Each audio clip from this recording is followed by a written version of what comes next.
cosa es legítimo en la posición rusa, en mi opinión.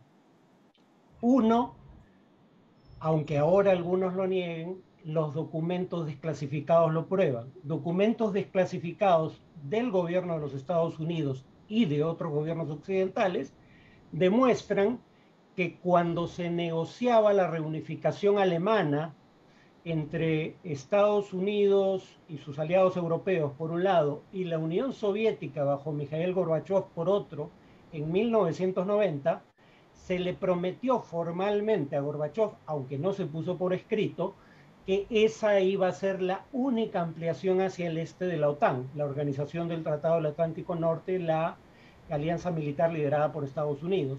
James Baker, entonces secretario de Estado, es decir, ministro de Relaciones Exteriores de Estados Unidos, en un memorándum desclasificado de su gobierno, le dice a Gorbachev 3 veces en una misma conversación en febrero del 90, la OTAN no se expandirá ni una pulgada hacia el este. Entonces, hay una mentira de base que nadie admite oficialmente hoy en día, pero que está comprobada y que obviamente ningún ruso olvida, ¿no? Dos,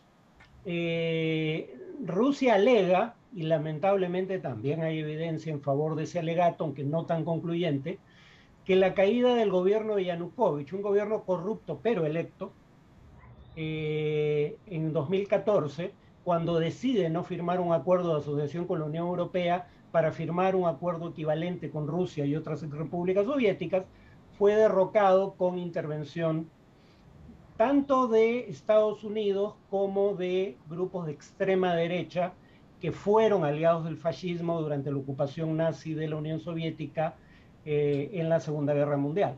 Esos dos hechos parecen ser ciertos. En cuanto a la intervención norteamericana, pueden ustedes ver en YouTube una conversación grabada de Victoria Nuland, que en ese entonces era subsecretaria de Estado para Asuntos Europeos, con el embajador estadounidense, subsecretaria de Estado de los Estados Unidos, con el embajador estadounidense en Ucrania, donde discuten, uno, quiénes deberían formar un nuevo gobierno ucraniano.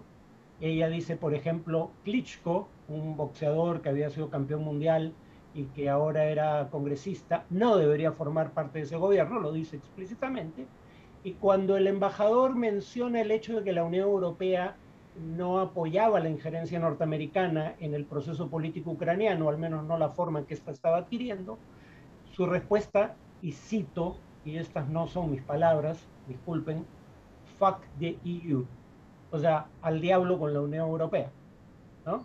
Eso está en YouTube, lo pueden googlear, Victoria Nuland, ¿no? Entonces parece que sí hubo intervención norteamericana en la caída de Yanukovych, pero además la BBC, insospechable de simpatías con Putin, un medio público británico, logra testimonios de gentes que dicen que los francotiradores que dispararon contra los policías, pero también contra los manifestantes, para generar confrontación, habían sido contratados por exmilitares vinculados a grupos de extrema derecha, seguidores de Stepan Bandera. Dicho sea de paso, el presidente anterior a Yanukovych, Yushchenko, había proclamado a este sujeto, Stepan Bandera, héroe nacional ucraniano, siendo que había colaborado con la ocupación nazi de Ucrania, ¿no? Y eso lo dice, por ejemplo, el centro Simón Wiesenthal, ¿no? Que perseguía o persigue criminales de guerra nazi. Bueno, digo perseguía porque ya no quedan virtualmente ninguno vivo. Entonces, hay elementos en favor de la posición rusa. Luego está el tema del intento de suprimir el uso del idioma ruso en partes de Ucrania, o por lo menos para la educación escolar. Entonces, digamos que la posición rusa no es antojadiza. Recuerden que Rusia fue invadida a través de Ucrania en más de una ocasión en su historia, la última durante la Segunda Guerra Mundial, como ya mencioné. Ahora, que Rusia tenga buenos argumentos históricos no quiere decir que sus medios o los medios a través de los cuales haya actuado no sean medios ilegales bajo el derecho internacional. sí puede haber un argumento histórico en favor de la idea de que Crimea debió pertenecer a Rusia y no a Ucrania cuando se divide la Unión Soviética. Pero bajo el derecho internacional lo que está prohibido es el medio, el uso de la fuerza como medio eh, para acceder a territorios. Y en ese sentido, por muy buena que sea la reivindicación histórica rusa, que es discutible, hecho de paso, porque si nos vamos aún más atrás en la historia, ahí la mayoría no eran rusos, eran tártaros. Entonces, ¿por qué no devolvérselo a los pobladores originales, ¿no? Pero en fin, al margen de qué tan bueno sea el argumento histórico ruso, el punto es el derecho internacional no permite el uso de la fuerza para adquirir territorios. Eso fue lo que hizo Rusia con Ucrania, con Crimea en 2014, y es lo que acaba de hacer para todo efecto práctico. Bueno, lo hizo en 2014 también, pero lo acaba de formalizar con los autogobiernos aliados de Rusia de Donetsk y Lugansk.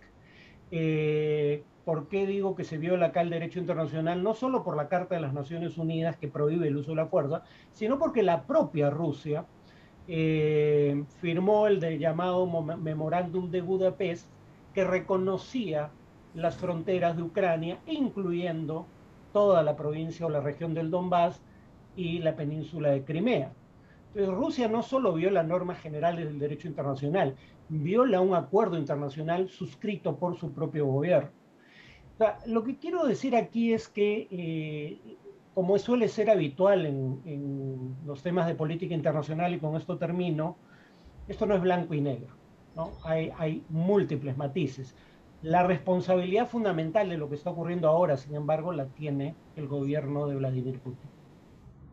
Gracias, Fariti, y qué bueno que apunte justamente eso, ¿no? Hay que mirar un poquito con cuidado los matices, porque esas discusiones tienen un montón que desenmarañar, digamos, ¿no? Y Uh -huh. una primera pregunta que quería hacerte es, el editor de temas internacionales del Financial Times, Gideon Rachman, en un artículo reciente decía que hay como que dos percepciones sobre Putin, ¿no? Una que él le llamaba Putin the Rational, ¿no? El gobernante calculador que siempre está tratando de empujar las cosas para ver hasta dónde puede llegar, pero que finalmente se comporta de manera más o menos racional. Y el alter ego, digamos, que le llamaba, creo que Vlad the Mad, ¿no? O Putin el loco, digamos, ¿no? ¿Cuál de los dos crees tú que está, digamos, en control de la situación? A ver, yo diría que Putin es un actor que trata de ser racional, pero hay razones institucionales por las cuales su racionalidad tiene límites. Bueno, por momentos suena francamente como un maníaco, ¿no? Cuando dice Ucrania no tiene razón de existir, no es un Estado legítimo. Además es sumamente oportunista porque culpa de lo que está ocurriendo ahora a Lenin y a la Unión Soviética por crear el sistema de la llamada Unión de Repúblicas Socialistas Soviéticas, darle estatus de república con derecho a la secesión, aunque en la práctica eso nunca se pudo ejercer bajo el régimen comunista, a, a territorios como el ucraniano. Primero, como si nadie se acordara de que Putin fue no solo militante del Partido Comunista fundado por Lenin, sino además dirigente de la KGB. O sea, era la más tenebrosa de ese régimen, ¿no? Entonces, pero ahora, como se ha reconvertido en un nacionalista cristiano, ahora él critica al partido y al líder fundador del partido del cual fue militante. Cuando empieza a decir cosas así suena francamente irracional, ¿no? Sobre todo porque al margen de lo que diga Putin, la independencia de Ucrania fue ratificada en un referéndum en el que votó el 85% de los ucranianos y de los cuales 92% votó en favor de la independencia. O sea, si eso no refleja la existencia de una identidad nacional, pues no hay nada más cercano a la unanimidad que el referéndum que ratifica la independencia de Ucrania, ¿no? Yo creo que él intenta ser un actor racional, porque finalmente la racionalidad instrumental se refiere a los medios, no a los fines. Tú puedes tener fines, digamos, demenciales, pero puedes tener, digamos, apelar racionalmente a medios que pueden ser eficaces para lograr esos fines. Creo que Putin intenta ser racional en un sentido instrumental, pero hay dos cosas que juegan en su contra: la naturaleza autoritaria del régimen y la naturaleza personalista del régimen, que las menciono por separado porque, claro, todos los regímenes personalistas son autoritarios, pero no todos los regímenes autoritarios son personalistas. ¿Cuál es el problema con los regímenes autoritarios? Básicamente que no hay un libre flujo de información. En un régimen democrático, la prensa, si el gobernante quiere llevar al país a una aventura militar, la prensa independiente puede oponerse. La oposición en el Congreso puede oponerse y revelar información que probablemente no sea del agrado del gobernante que quiere llevar al país a una guerra, y puede eventualmente impedir que el país lleve a la guerra si se convence a suficientes tomadores de decisiones y a suficientes ciudadanos de que es una mala idea. Ese proceso no existe en un régimen autoritario. Veamos lo que acaba de ocurrir en el Consejo de Seguridad, ¿no? Donde Putin alecciona al jefe de inteligencia ruso, que poco menos que tirita del miedo ante, digamos, los apremios de Putin, ¿no? O sea, ahí no hay oportunidad para decirle no a Putin. Y el tema de que sea un régimen personalista es peor aún, porque hay autoritarismos institucionalizados, el del PRI en México o el de la propia Unión Soviética, que era, gobernaba el Politburó del Partido Comunista, no tanto un individuo, ¿no? Y a veces removían al jefe de gobierno, como ocurrió con Khrushchev. Cuando el régimen, además de autoritario, es personalizado, todo el mundo sabe que acceder a los máximos cargos de poder depende de estar en buenos términos con el líder. Y entonces nadie le dice al líder lo que no quiere oír por temor a ser apartado de su círculo inmediato, cuando no de ser apresado o asesinado, ¿no? Entonces yo creo que Putin intenta ser un actor racional. Dicho sea paso, esto lo tengo presente porque probablemente sea mi primer podcast para el podcast que voy a hacer con comité de lectura. Creo que esos son los problemas en el proceso de toma de decisiones en la Rusia de Putin. Ahí hay otra pregunta que mucha gente se hace y es hasta qué punto Putin está, como se dice en inglés, punching over his weight, ¿no? Siendo más ambicioso de lo que podría. Finalmente Rusia es un país que ya no tiene el poderío económico que tenía antes, me parece que es la duodécima economía más grande del mundo, está en una crisis económica muy complicada, pero uno a la vez ve cosas que la verdad que parecen sacadas de películas de espías, digamos, ¿no? Estos asesinatos aparentemente vinculados a la KGB de espías. Me acuerdo un caso en Londres, lo que pasó con Navalny, digamos que lo envenenan y llega con las justas a salvarse a Alemania. La intervención de los rusos en las elecciones a través de mecanismos de ciberguerra o de, ¿no? de ciberespionaje, lo que fuera. Toda esta teoría alrededor de el síndrome de Habana, que le llaman, ¿no es cierto? En fin, hay como que un montón de cosas que hacen pensar que están pasando, o los rusos están haciendo cosas que los ponen ya como un actor internacional, digamos, que parece, digamos, seguir un poco la lógica del villano de película, ¿no? Que quiere un poco como que sembrar el caos, ¿no? ¿Es así o de repente me estoy sobreimaginando el tema? Hay algo de verdad. Como digo, el Occidente trabajó muy mal el tema de la relación con Rusia después del fin de la Guerra Fría, ¿no? La OTAN jamás debió expandirse, por lo menos no hasta las fronteras de Rusia. Si hubiera incorporado solo a los antiguos aliados del Pacto de Varsovia, es algo con lo que Rusia hubiera podido vivir. Pero la OTAN quiso expandirse hasta las fronteras mismas de Rusia. Y la razón por la que los soviéticos no desmantelaron el imperio zarista es porque estados como Ucrania o Bielorrusia eran los proverbiales estados tapón, estados que ponen distancia entre tu territorio y el territorio de potenciales agresores. O sea, son estados que ayudaban a proteger la seguridad de Rusia. Entonces, no entender, bueno, no sé si no lo entendieron, ¿eh? La verdad, porque si no, no habrían hecho las promesas que mencioné en 1990. Pero cuando uno lee a Putin y lee a autores rusos cercanos al gobierno, hay un elemento de verdad. Nos trataron como enemigos desde el primer día, pese a que tuvieron un gobierno que no pudo ser más cercano a Occidente como el de Boris Yeltsin. Nos siguieron tratando como enemigos. En eso no se equivocan los rusos. Entonces, Putin en gran medida es consecuencia de la forma en que, claro, algunos dicen es consecuencia de la tradición política rusa que jamás conoció democracia, alguna. Pero hubo una etapa democrática imperfecta, pero existió, y aún así luego vino Putin. Creo que Putin es producto de los errores que cometen las potencias occidentales al intentar expandir la OTAN hacia el este. Eh, por ende, lo que hay que entender es que Putin cree que él está peleando una suerte de guerra defensiva. Pónganse a pensar dónde enfrenta Rusia a Occidente en países que han sido históricamente aliados rusos, no occidentales. En Siria, en Ucrania, por ejemplo, ¿no? Rusia no se va más allá en zonas de influencia tradicionales de Occidente. Entonces, eso es lo primero que hay que tener en cuenta. Ahora, que Rusia tiene más influencia en la política internacional de lo que justificaría su peso específico es innegable.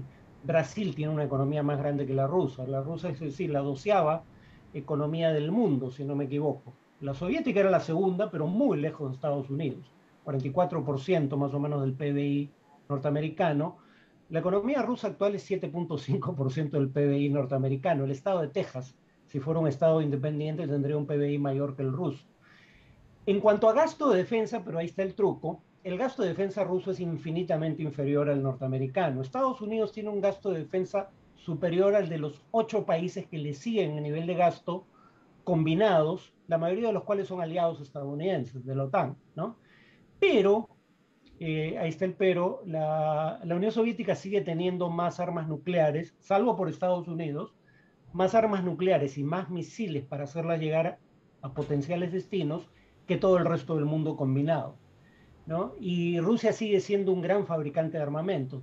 Parte de la razón por la que Rusia es lo que se debe llamar un spoiler en la escena internacional, es un país que no busca establecer reglas de consenso, sino busca desafiar las reglas existentes, es porque su economía depende mucho de petróleo y gas, son sus dos principales exportaciones, cosa que lo pone en conflicto de intereses con toda Europa y con Estados Unidos, aunque cada vez menos con Estados Unidos, que cada vez produce más gas y petróleo de esquisto.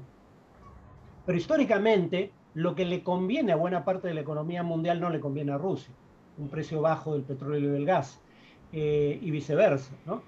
Y Rusia sigue siendo un gran exportador de armas, y la exportación de armas no es como la exportación de cualquier bien, porque la exportación de armas suele implicar acuerdos de largo aliento con los países compradores. Primero se venden a gobiernos, no se venden fundamentalmente a actores privados, sino a gobiernos, y esos gobiernos necesitan repotenciación cuando llegue el momento, repuestos, asesoría técnica, preparación o adiestramiento, y todo eso lo brinda el país vendedor. Entonces, los países que exportan armas terminan estableciendo acuerdos militares con los países compradores, que muchas veces, en el caso de Rusia, son países a los que Estados Unidos o Europa no les quieren vender armas por razones políticas, como Venezuela, ¿no? Entonces, sí, los intereses de Rusia entran en conflicto con los intereses norteamericanos y europeos, Rusia está dispuesta a usar la fuerza, como está demostrando, para violar el derecho internacional de una manera que es grave porque no tiene muchos antecedentes en el mundo contemporáneo. Con eso termino. La última vez que un país anexó territorio por la fuerza fue en los años 70. Lo que ocurrió en Crimea fue algo absolutamente inusual, ¿no? En las últimas décadas. Y tú ves un escenario en el que, digamos, el poderío nuclear de cualquiera de los dos países, digamos, de Estados Unidos o de Rusia, podría activarse, digamos, o sigue manteniéndose sólida, digamos, esta teoría de la destrucción mutua asegurada como digamos, inhibidor, digamos, de que algo así pueda pasar. A ver, por suerte eso no es un tema respecto a Ucrania, porque Ucrania no es parte de la OTAN. Por eso es que yo no entiendo cuál es el apuro con que Ucrania entra a la OTAN, ¿no? Bueno, no hay apuro, pero ¿por qué el prurito de buscar eso como objetivo? Porque el día que Ucrania entra a la OTAN y ocurra algo parecido a lo que está ocurriendo ahora, ahí sí tendríamos un riesgo real de guerra entre potencias nucleares, porque el artículo quinto de la Carta Atlántica, o sea, el tratado que da origen a la OTAN, establece que un ataque contra un miembro de la OTAN es un ataque, debe ser entendido como un ataque contra todos los miembros, que están, por ende, obligados a acudir en defensa del agredido.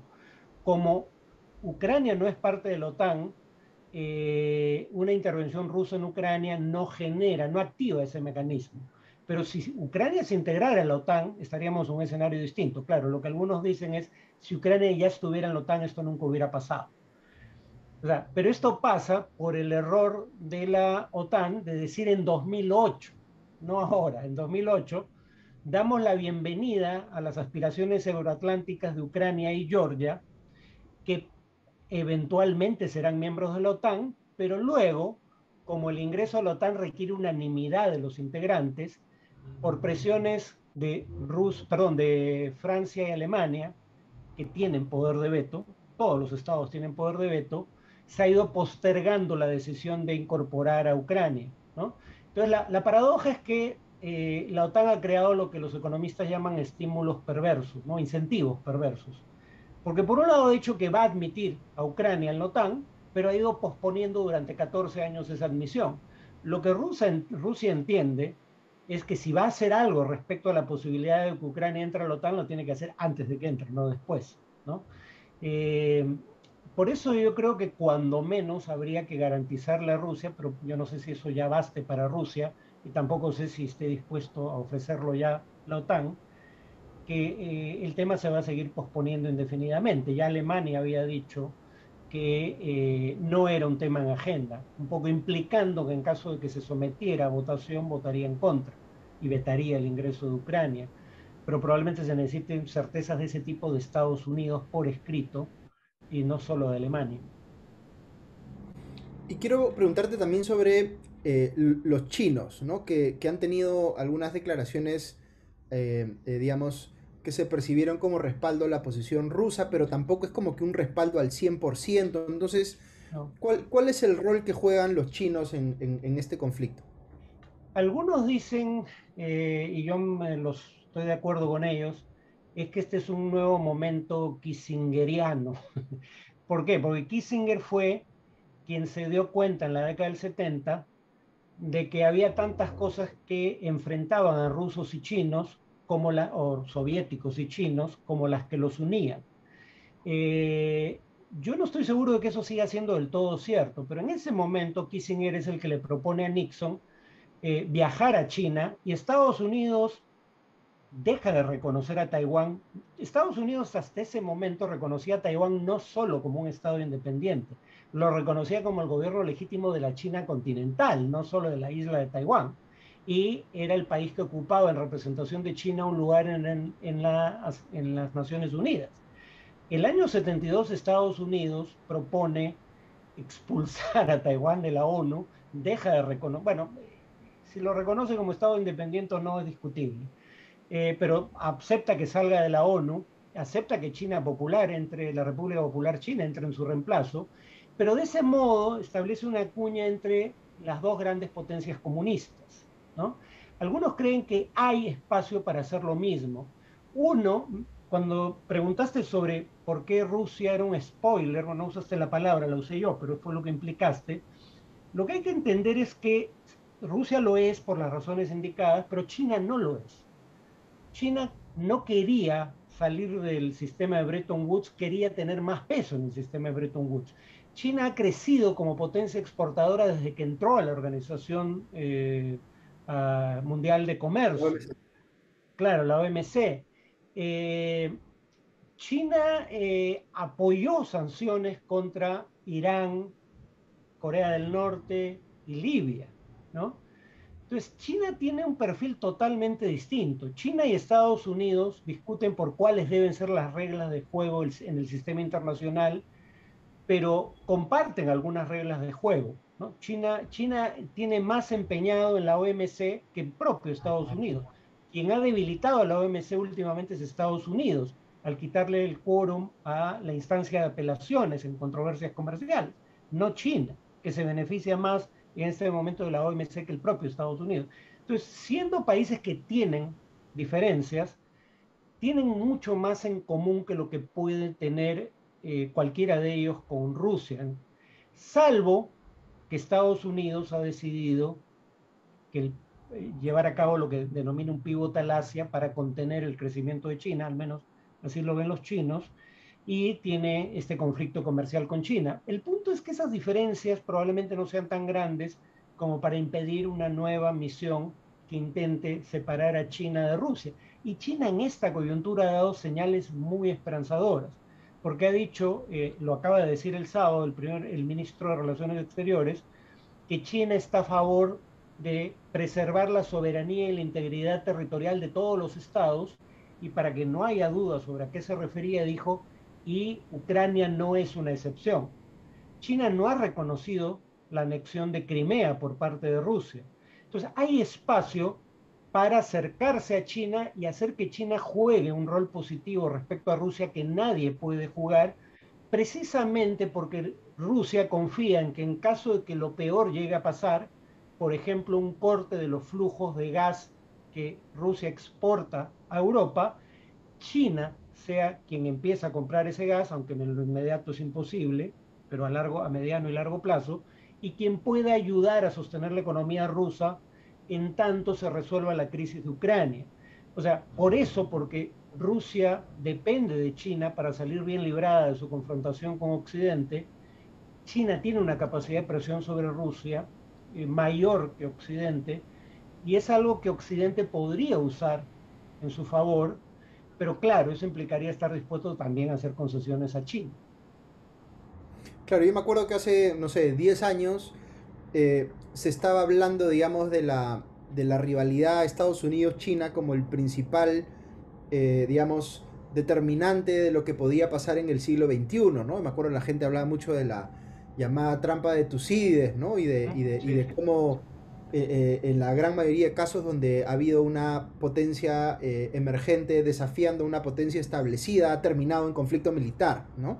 Entonces, da como que la impresión de que los chinos están mirando a la distancia, pero sienten, o quizá podrían estar pensando que esta es una nueva forma también de que Estados Unidos se debilite en el camino, ¿no es cierto? Mientras ellos siguen tranquilos por su lado, digamos, avanzando con su propia agenda, salvo que el conflicto les pueda saltar de alguna manera, pero me parece que no lo están viendo así en todo caso, ¿no? No creen que van a tener que verse involucrados directamente, o de repente sí, no sé cómo lo ves tú. A ver, el tema, como digo, es que si esto escala, y por escalada me refiero, llegamos al punto en que o si excluye a Rusia del sistema SWIFT de pagos internacionales, o Rusia decide cortar los suministros de gas, cosas de ese nivel. O sea, en ambos casos se cortan los suministros de gas, porque sin SWIFT no hay cómo hacerle los pagos a Rusia por el gas que exporta, y luego entonces Rusia dejaría de exportar el gas, ¿no? O si Rusia decide dejar de exportar gas, pero yo dudo que Rusia sea quien tome ese paso, la economía rusa puede sobrevivir durante un tiempo. ¿Por qué? Porque Putin ha vivido preparándose para esto.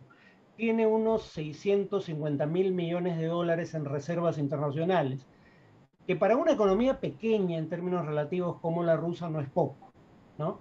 Y además se ha preocupado de que esas reservas no estén mayoritariamente en dólares. Menos del 20% de las reservas rusas son en dólares. Se ha preocupado de no tener una deuda pública muy grande como proporción de la economía. Entonces, si peor llegara a pasar, Rusia puede apelar a sus reservas y puede apelar a su capacidad de endeudamiento. Dicho lo cual, eso también tiene un límite. Entonces, llegado a ese punto, lo único que puede salvar a la economía rusa es la relación con China, ¿no? Entonces, por eso creo que China es tan importante. China ha dado señales de que desea ser un actor constructivo en esta coyuntura, ¿no? Al no reconocer la anexión de Ucrania, de Crimea en 2014, al decir que está a favor de preservar la soberanía y la integridad territorial de Ucrania, hizo lo mismo respecto a Georgia, dicho sea de paso, donde Rusia hizo lo que acaba de hacer ahora, reconocer a presuntas repúblicas que se autoproclamaron independientes, ¿no? Entonces, China está dando señales de querer ser un actor productivo. Pero claro, China probablemente, y eso también lo ha dicho, probablemente pediría a cambio en favor de Rusia que no se integre a Ucrania a la OTAN. China sí ha dicho en eso que está de acuerdo con Rusia.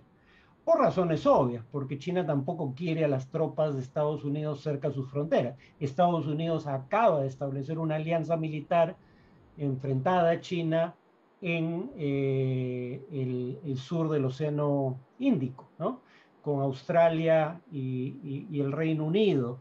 Pero digamos, me parece que Estados Unidos es aquí el actor clave. Finalmente, con la Unión Soviética pasaba lo mismo. Había temas en conflicto, pero había también temas de cooperación. La crisis de los misiles en Cuba hizo que empezaran a negociarse acuerdos de limitación de armamento estratégico, por ejemplo. La vacuna de la viruela, a diferencia de lo que pasó con la vacuna del COVID, fue parte de un proyecto conjunto internacional, quiero decir, que incluyó a soviéticos y estadounidenses. O sea, incluso rivales pueden tener elementos de cooperación. China y Estados Unidos ya tenían elementos de cooperación importantes como el tema del cambio climático, por ejemplo, que afecta significativamente a todo el mundo, pero más a China que a Estados Unidos, dicho sea de paso. Entonces, este podría ser un tema de cooperación y no veo por qué no se pueda hacer. Es un tema de voluntad política de parte de Estados Unidos. China ha mostrado disposición a ser, como digo, un actor constructivo en la materia. Voy haciéndote yo algunas preguntas finales ya, invitando a nuestros participantes a que vayan levantando la mano si quieren intervenir. Em, yo quería preguntarte, Farid, por los actores que están en estos territorios separatistas en Ucrania. Si son marionetas, digamos, del régimen ruso o si tienen agencia propia y no necesariamente 100% alineada con la de los rusos. O sea, ¿qué sabemos de ellos? A ver, tenemos el antecedente de Crimea, ¿no? En Crimea de pronto aparecen, los llamaban los hombrecitos de verde, ¿no? Era un término obviamente irónico, porque de pronto aparece una guerrilla de la cual nadie había oído hablar hasta ese día, cuyos milicianos usan pasamontañas para no ser identificados, pese a estar en control de la situación. O sea, no es que usaran pasamontañas para evitar ser víctimas de un ejército rival que no existía en ese contexto, y no usaban distintivos de ningún tipo, cosa que viola el derecho internacional, dicho sea de paso. La diferencia, y lo mismo ocurre en Donetsk y Lugansk. La diferencia es que Donetsk y Lugansk no fueron anexados en 2014 y Crimea sí. Y apenas se anexa Crimea se revela que esos hombrecitos de verde eran soldados del ejército ruso. No eran pues milicianos autoconvocados para liberar a Crimea del yugo ucraniano. Entonces, por eso no es tan grave, es una violación flagrante del derecho internacional, pero no cambia mucho sobre el terreno lo que acaba de hacer Rusia, porque en la práctica esos eran territorios rusos bajo otro nombre, ¿no? Entonces sí, no son actores independientes. Fíjate cómo Rusia los reconoce, pero por un decreto interno de Rusia decide emplazar fuerzas ahí. No requiere mayor permiso de los presuntos gobiernos de esas nuevas repúblicas. Porque ahí también han aceptado que las pretensiones de estos grupos separatistas van más allá de los territorios que hoy Ah, controlan, sí, ¿no? sí. Entonces, hasta dónde se puede esperar que lleguen, posiblemente, digamos, con algún tipo de apoyo militar ruso, ¿no? Sí, la región del Donbass es casi 3 veces más grande que el territorio que ocupan las llamadas repúblicas populares de Donetsk y Lugansk. Pero esas repúblicas populares reivindican toda la región del Donbass, ¿no? Entonces, Rusia ya ha dicho que reconoce esa reivindicación, no el territorio que controlan de hecho, con lo cual se abre claramente la posibilidad, y ahí sí va a haber guerra, porque ahora, como digo, las tropas rusas han desplazado de una parte de territorio controlada por el Estado ruso a otra parte de territorio controlado por el Estado ruso, pero que no era formalmente ruso. Y ahí no ha habido combate. Pero si intentan capturar el Donbass, ahí sí vamos a tener enfrentamientos serios, ¿no? Rusia también ha dado, en honor a la verdad, indicios de que está dispuesto a retroceder en el reconocimiento, a, pero eso es parte del problema con Putin. Él o sus allegados envían señales cruzadas, ¿no? Si se retoma el acuerdo de Minsk y se implementa, esto podría revertirse, porque no se ha anexado esos territorios. que sería un paso mucho más difícil de revertir. Pero por otro lado se dice que se reconoce a estas repúblicas en todo el territorio que reclaman, lo cual implicaría que hay que capturar el resto del Donbass, ¿no? Entonces, eso ya no es una hipótesis antojadiza. La propia Rusia está indicando que ese podría ser el siguiente paso si es que no obtiene concesiones de fondo, ¿no? Y de ahí ya solo quedan dos pasos más.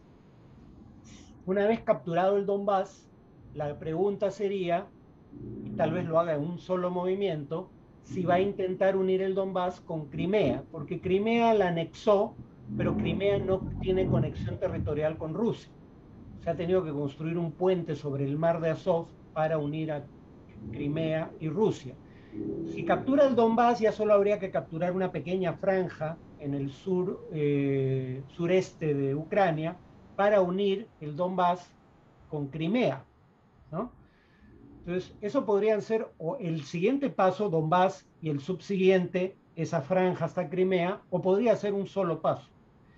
Y Rusia llega a dar esos pasos, ya la idea de capturar Kiev, yo todavía creo que ese no es el propósito de Putin, creo que cometería un grave error, pero ya se vuelve verosímil en todo caso, ¿no?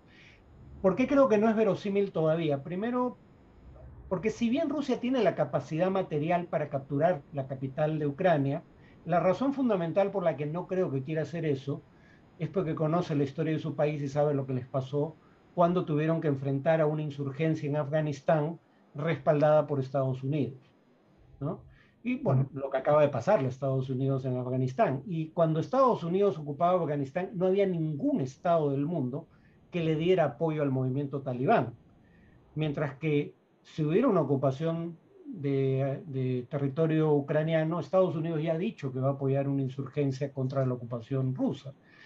Entonces yo todavía creo que, y hay otro motivo, pero ya estoy empezando a dudar de ese, por eso no lo menciono por ahora, pero en general yo no creo que Rusia tenga la intención de ocupar íntegramente Ucrania.